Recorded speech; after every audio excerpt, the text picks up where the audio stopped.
तो तुम्हारी पेमेंट फिर लेट हो गई।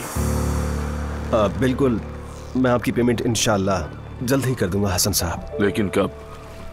बहुत ही जल्द, जैसे ही पैसे मिलेंगे। ऐसे काम नहीं होता है भाई। तो कैसे होता है? सीधी बात करूंगा, अगर तुम सूद समेत कर्जा वापस कर दोगे तो मामला खत्म होगा। हसन भाई, हम सोच रहे थे कि क्या किस्त की तारीख बदल लें। अच्छा, तो सूद भी माफ कर दूं? हाँ, वाकई आप ऐसा करेंगे तो अच्छा होगा। लिखो बेटा, सूद माफ कर दिया, साथ एक घर भी दे दूंगा आपको। क्या कहा? घर भी दे देंगे? लिखो बेटा लिखो, घर भी दे रहे हैं। मुस्तफा, मजाक कर रहे हैं ये लोग शायद।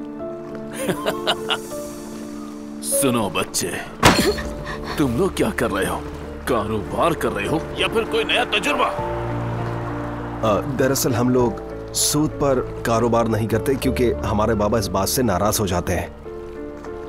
लेकिन हम लोग तो सूद पर ही काम करते हैं। मुस्तफा, बाबा नाराज होते हैं, क्या कह दिया तुमने? नाराज नहीं होते, बोलो।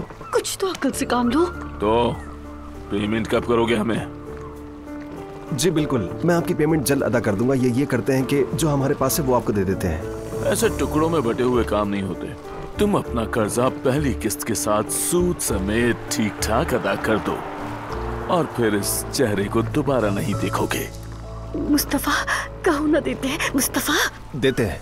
कल आखिरी दिन है, ख्याल रखना।